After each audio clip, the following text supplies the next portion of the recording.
Este é o segundo vídeo do quinto módulo do projeto HN Filibata, Filosofia em Território Virtual. Este quinto módulo, como vocês sabem, tem como tema Filosofia da Mente e os níveis do processo cognitivo. E ele é coordenado pelos professores Maxwell Moraes de Lima Filho, da Universidade Federal de Alagoas, e pelo professor Rafael dos Reis Ferreira, da Universidade Federal do Recôncavo da Bahia. Neste segundo vídeo, o professor Maxwell continua as análises que ele havia feito no primeiro vídeo em torno do principal problema da filosofia da mente, o problema mente-corpo. Mas agora, neste segundo vídeo, o professor Maxwell nos apresenta outras três correntes filosóficas em torno deste problema: a teoria da identidade mente-cérebro, a teoria do funcionalismo e a teoria do fisicalismo eliminativista. O professor Maxwell apresentará também neste segundo vídeo algumas críticas em torno dessas três correntes, dessas três teorias, a partir das objetivações lançadas pelo filósofo John Searle. Espero que vocês gostem desse segundo vídeo do quinto módulo.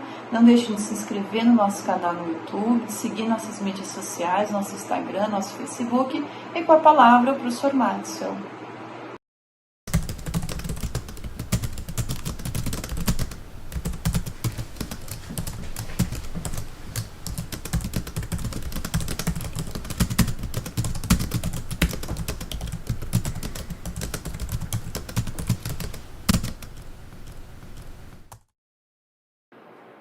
Olá, eu sou o Max, professor da Universidade Federal de Alagoas. O meu amigo Rafael Ferreira, professor da Universidade Federal do Recôncavo da Bahia, e eu somos os responsáveis por este quinto módulo do projeto de extensão HN Filibata, que versa sobre filosofia da mente e os níveis do processo cognitivo. Em nosso encontro anterior, dissemos que o problema mente-corpo tem um caráter ontológico e se relaciona com indagações da seguinte espécie: qual a relação entre a mente e o corpo? Mental e físico são categorias ontológicas mutuamente excludentes? Processos mentais podem ser reduzidos a processos neurobiológicos? Nele, apresentamos resumidamente o dualismo de substância, o dualismo de propriedade e o behaviorismo analítico. Neste segundo vídeo do quinto módulo, avançaremos na discussão e discorreremos sobre mais três concepções, a saber, a teoria da identidade mente-cérebro, o funcionalismo e o fisicalismo eliminativista. De modo semelhante à nossa fala anterior, apresentaremos algumas críticas a essas três correntes da filosofia da mente, valendo-nos, sobretudo, daquelas objeções lançadas pelo estadunidense John Searle. Bom, vamos ao que interessa e comecemos falando sobre a quarta corrente que nos propusemos a analisar. Nos anos 50 e 60 do século XX, pouco após a proposta behaviorista de Riley, filósofos como Feiglin, Place, Smart e Armstrong defenderam uma teoria da identidade mente-cérebro, segundo a qual os estados mentais nada mais são do que estados físicos que ocorrem no sistema nervoso. Portanto, estamos diante de um monismo físico que identifica ontologicamente o domínio psicológico ao neurobiológico, como ocorre na identificação entre a dor e a descarga de fibra C.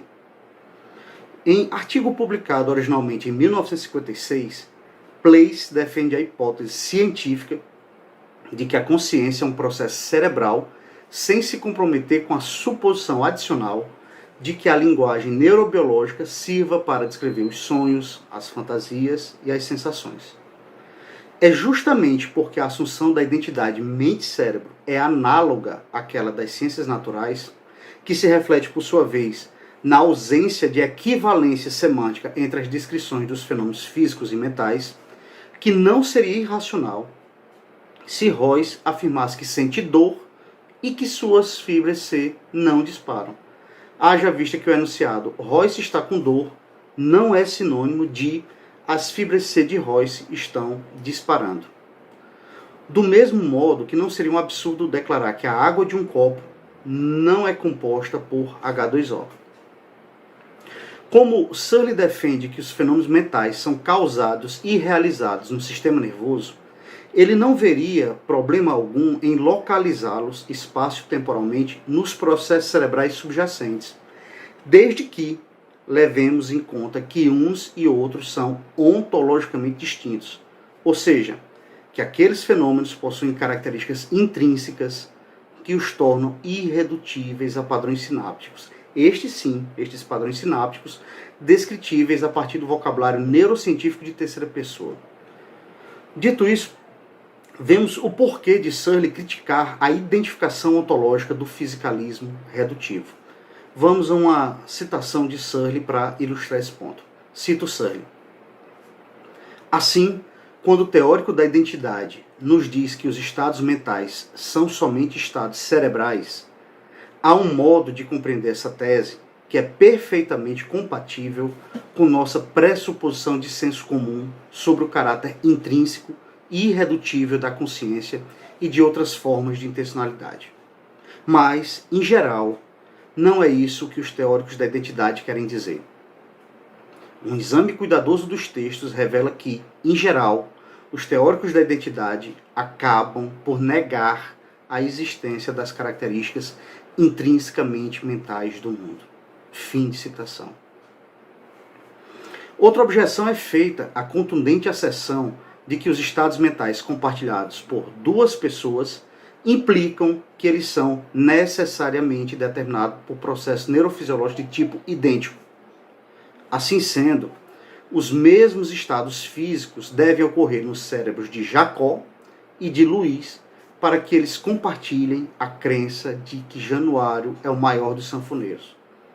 Ora, já que somos cercados por estruturas biológicas e por artefatos que são multiplamente realizáveis do ponto de vista físico, por que o mesmo não ocorreria com os estados mentais? Em outras palavras, se olhos, asas, relógios e cadeiras são compostos e organizados fisicamente de mais de um modo, porque algo semelhante não se daria com a mentalidade. De start, nada impede que a mesma crença na grandiosidade musical de Januário seja realizada por padrões de neurônios de tipo X no velho Jacó e de tipo Y em Gonzagão. Searle se vale de outros exemplos para corroborar a tese da realização múltipla do mental e para explicitar o que faz com que dois estados psicológicos sejam do mesmo tipo. Vamos a mais uma citação de Searle para ilustrar esse quesito. Ele diz o seguinte, cito Searle: assim, você e eu podemos ter cada qual a mesma crença de que está nevando, sem que nossas neurofisiologias sejam necessariamente de tipo idêntico. Assim como meu carro e o seu podem ter cada qual um carburador, embora o meu seja de aço e o seu de latão. Mas então, o que os estados mentais têm em comum capaz de torná-los de tipo idêntico? Creio que a resposta óbvia é que eles são de tipo idêntico por causa de suas características mentais comuns, sejam elas características de consciência, da intencionalidade ou de ambas, ou ainda outras espécies de características mentais. Fim de citação.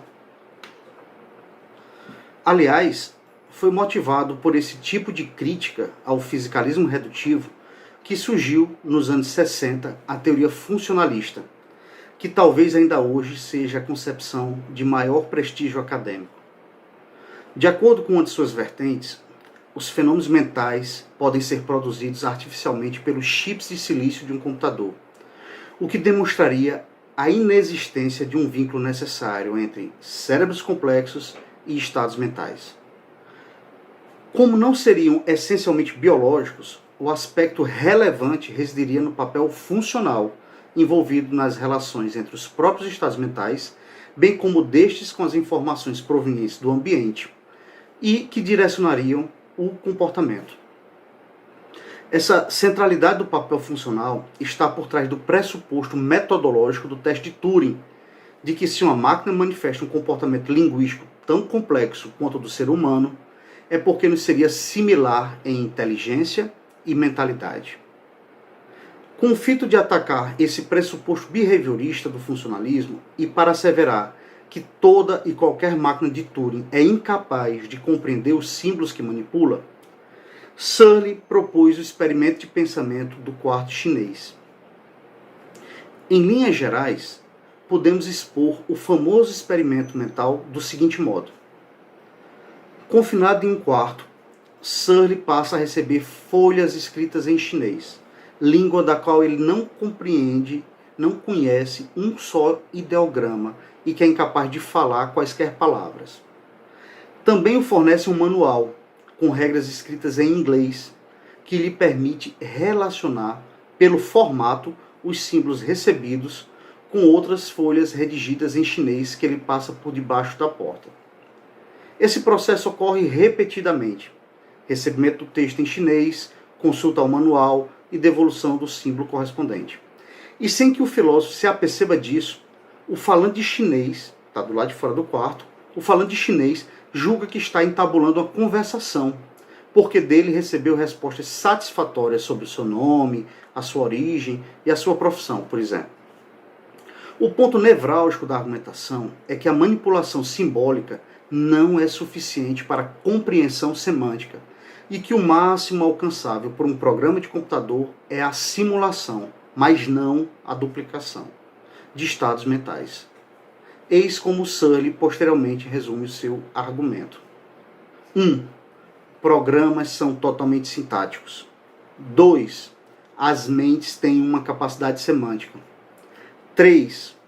A sintaxe não é a mesma coisa que a semântica, nem é por si só suficiente para garantir um conteúdo semântico. Consequentemente, programas não são mentes. Para golpear o cognitivismo, linha para a qual os processos cognitivos são inconscientes e computacionais, Searle propõe um argumento assentado na tese de que a computação é relativa ao observador e é exclusivamente sintática.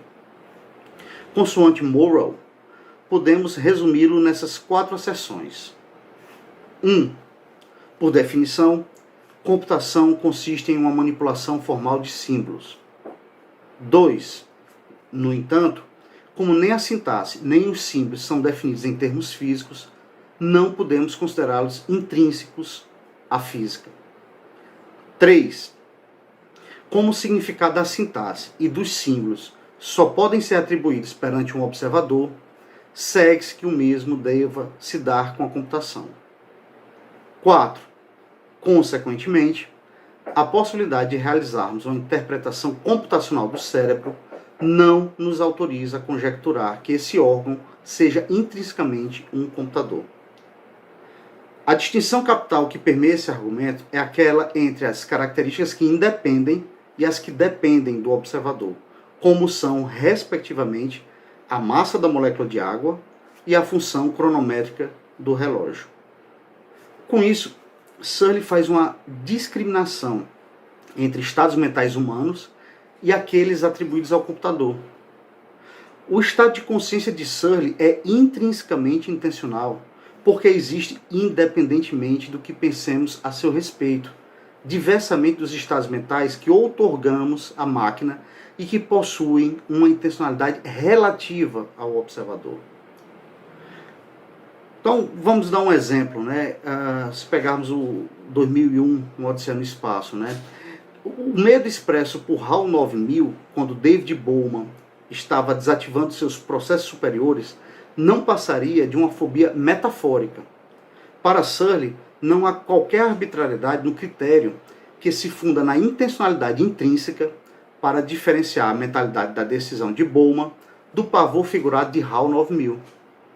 Se assim o fosse, estaria subjugada a nosso bel prazer encarar os nossos semelhantes como zumbis e a estiagem como mental. Os argumentos levantados por Searle de que a sintaxe é insuficiente para a semântica e de que ela não é intrínseca à física, não raras vezes tem conduzido à interpretação de que ele seja repulsivo ao projeto de um cérebro e de uma mente artificiais. No entanto, essa chave de leitura é injusta, porque ambos os argumentos do filósofo estadunidense são voltados para o programa do computador e não para o hardware.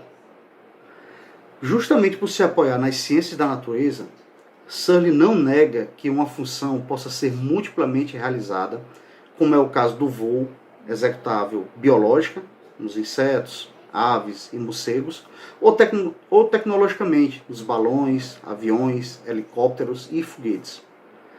Por mais distintas que sejam as asas da mosca e as do 14 bis, elas compartilham poderes causais que permitem ao animal e ao avião sobrepujarem a força da gravidade.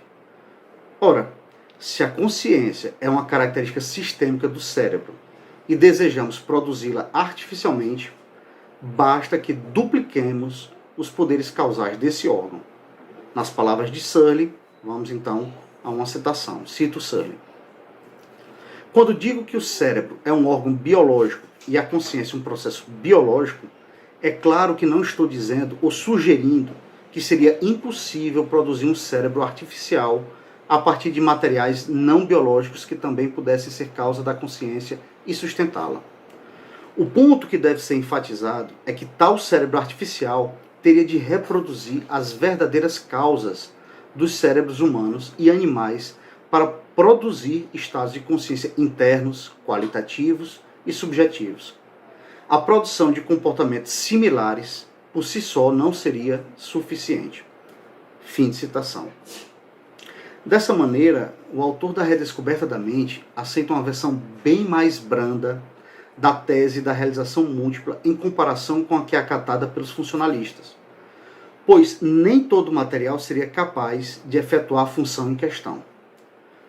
Como Searle diz abertamente, o cérebro é uma máquina viva e, portanto, a sua constituição biológica é relevante para a produção e para a realização da mente. Ou seja, é de nosso conhecimento que os padrões sinápticos são efetivos para a emergência de estados intencionalmente intrínsecos. Contudo, diferentemente do que se dá com o voo, a nossa atual ignorância sobre os detalhes bioquímicos e fisiológicos nos impede, por enquanto, de duplicar os estados mentais em estruturas não biológicas. Para fechar o nosso itinerário pela filosofia da mente, apresentamos a seguir o fisicalismo eliminativista, corrente defendida por Feyerabend, Hort, Patrícia e Paul Churchland, o casal Churchland. Diferentemente da abordagem fisicalista de Feigl, Place, Smart e Armstrong, o eliminativista rejeita a identificação entre os fenômenos neurofisiológicos e os mentais, haja vista que estes últimos, mentais, não passariam de ilusão. Para defender a tese do irrealismo do mental e a sua necessária eliminação teórica, o fisicalista eliminativo lança mão da seguinte analogia histórica. No tempo das Inquisições, sustentava-se a necessidade de caçar e de queimar na fogueira a mulher que pactuava com Satanás. Mas, atualmente, nenhuma pessoa sensata admitiria a existência de bruxas, pelo menos não naquele sentido. Essa mudança de perspectiva se dá porque o progresso epistêmico revelou a falsidade do conceito de bruxa e o eliminou do arcabouço tecnológico da ciência, como acontecerá, alega Paul Churchland, com os termos da psicologia popular. Cito Paul Churchland. Não podemos esperar que uma explicação realmente adequada de nossa vida interior, feita pela neurociência, revele categorias teóricas que correspondam exatamente às categorias do arcabouço de senso comum. Dessa forma, devemos esperar que o antigo arcabouço seja simplesmente eliminado e não reduzido por uma neurociência amadurecida. Fim de citação. Consoante Teixeira, a psicologia popular é a teoria que nos permite explicar o comportamento humano, evocando conceitos como crença, desejo e intenção. Para o fisicalista eliminativo, o avanço neurocientífico não acarretaria a redução da psicologia popular, pois não haveria uma correspondência um a um entre essas duas áreas, o que demonstraria a necessidade de suprimir os termos psicológicos que representam de modo distorcido os estados neurofisiológicos e as causas do comportamento. Por conseguinte, uma neurociência avançada e precisa propiciaria eliminações teóricas, como a de alguém que mencione a ativação de suas fibras C em tal região do cérebro, no lugar de falar que está com dor, como expõe Churchland. Cito mais uma vez Paul Churchland. Ele diz o seguinte: Nossas explicações sobre os comportamentos uns dos outros irão recorrer a coisas como nossos estados neurofarmacológicos, nossa atividade neural em áreas anatômicas específicas e a outros estados que forem relevantes para a nova teoria. Nossa introspecção individual também será transformada e poderá ser profundamente aprimorada em razão de um arcabouço conceitual mais penetrante e preciso com o qual ela terá de trabalhar. Fim de citação. Searle trata com sarcasmo os eliminativistas ao perguntar se deveria beliscá-los para provar que são conscientes e que sentem dor, advogando que o fato dos estados mentais dependerem ontologicamente dos processos neurobiológicos não os tornam aparentes ou ilusórios. Em outras palavras, por mais que conheçamos todos os pormenores bioquímicos e fisiológicos dos processos cerebrais, isso não baniria, nem ontológica, nem explicativamente, o nível dos fenômenos psicológicos. Estes fenômenos inexistiriam se houvesse uma distinção entre a aparência e a realidade, mas esse não seria o caso, como pontua Searle. Cito Searle, ele diz isso, diz o seguinte: não podemos fazer uma redução eliminatória da consciência, porque o padrão das reduções eliminatórias é mostrar que o fenômeno reduzido é apenas uma ilusão. No entanto, no que diz respeito à consciência, a existência da ilusão é a própria realidade. Isso quer dizer que, se me parece que estou consciente, então eu estou. Não há nada na consciência além de uma sequência de aparências desse tipo. A esse respeito, a consciência é diferente dos poentes, porque eu posso ter a ilusão de que o sol está se pondo por trás das montanhas, quando na verdade ele não está fazendo isso. Fim de citação. Dessa maneira, os processos neurofisiológicos seriam capazes de explicar minuciosamente a causa da dor, mas isso não significaria deixá-la de lado como um conceito pré-científico. Muito pelo contrário. Haja vista que a sensação dolorosa possuiria uma ontologia de primeira pessoa, no sentido de ser experienciada por um sujeito e de possuir um modo de existência qualitativo que a diferencia dos disparos neurônicos que a causam. Essa característica real e ineliminável da mentalidade é expressa por Searle ao declarar que, cito Searle, a pura sensação qualitativa de dor é uma propriedade do cérebro bem diferente das descargas neuronais que causam a dor. Logo, em se tratando de descargas neuronais, você pode obter uma redução causal de dor, mas não uma redução ontológica. Isto é, você pode fornecer uma análise causal completa da razão de sentirmos dores, mas isso não mostra que as dores não existam realmente. Fim de citação. Fazendo um apanhado geral do que apresentamos, constatamos que o filósofo estadunidense critica severamente todas as principais correntes, recusando igualmente o dualismo, a redução ontológica e a eliminação da psicologia popular. Para ele, para Searle, a crítica ao dualismo acabou jogando o bebê junto com a água suja do banho, pois os fenômenos mentais conscientes foram descartados juntamente com a alma imaterial. É como se o pavor pelo conceito de alma justificasse a eliminação de toda e qualquer subjetividade do seio da natureza. O polo oposto também é desalentador, diz Searle, pois a defesa da mentalidade se faz às custas de uma consciência não física. Searle pinta com essas tintas o quadro sinóptico da filosofia da mente. Cito Searle: relutamos em reconhecer qualquer dos fatos consensuais que soam cartesianos, porque parece que, se aceitarmos os fatos, teremos de aceitar toda a metafísica cartesiana. Qualquer espécie de mentalismo que reconheça os fatos óbvios de nossa existência é considerada automaticamente suspeita.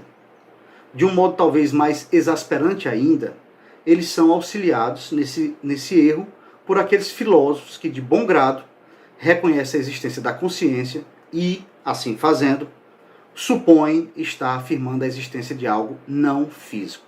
Fim de citação.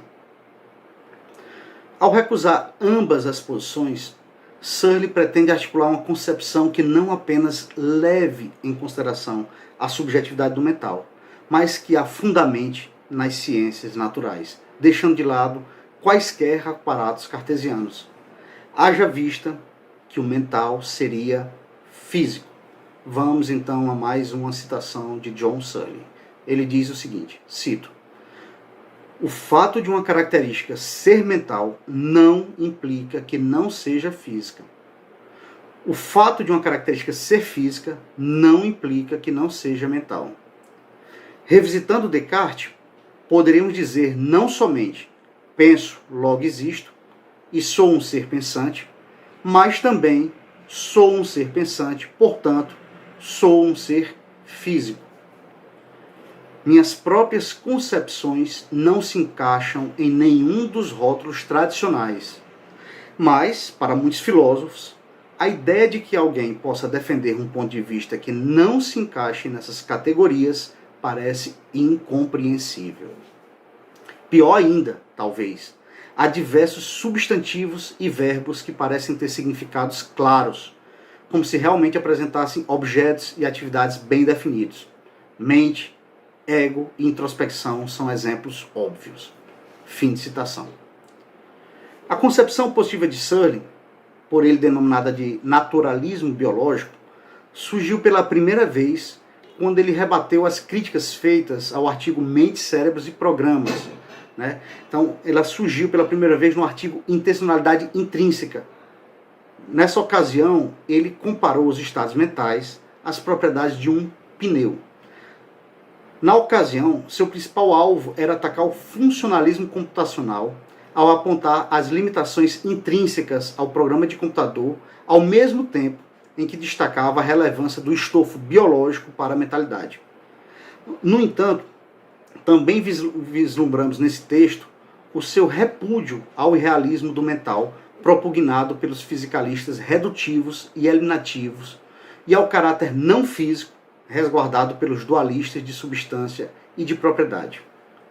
Não consiste nenhuma surpresa que a estratégia ofensiva de Searle tenha gerado contra-ataques dos mais variados vieses, dualistas e fisicalistas, os quais o impulsionaram, em parte, a desenvolver cada vez mais a sua posição, ancorada em dois grandes compromissos teóricos, a saber, a subjetividade e a biologicidade do mental.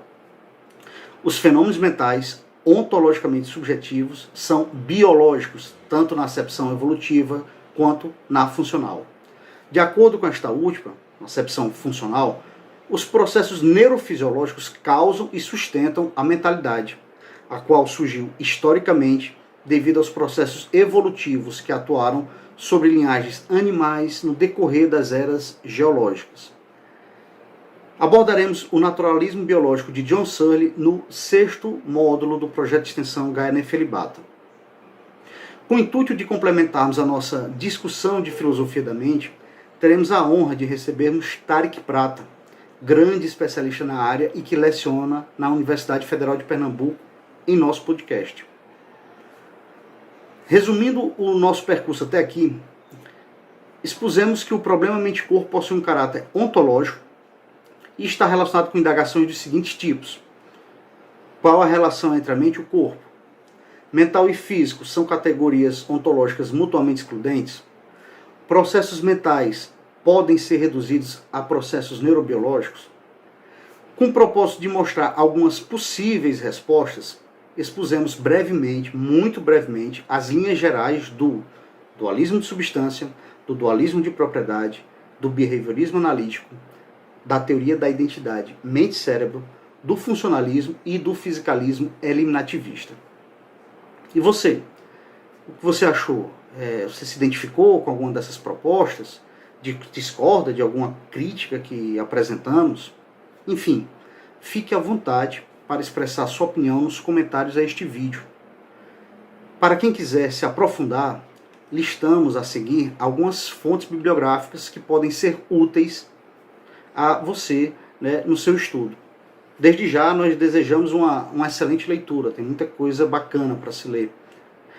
Aproveitamos também o ensejo para reforçar o convite para que você acesse as redes sociais do Projeto Gaia Nefelibata, para que se inscreva em nosso canal do YouTube e, caso goste, curta os nossos vídeos, pois isso nos estimula a continuar produzindo conteúdo de qualidade e auxilia com a divulgação de nossos materiais junto ao grande público.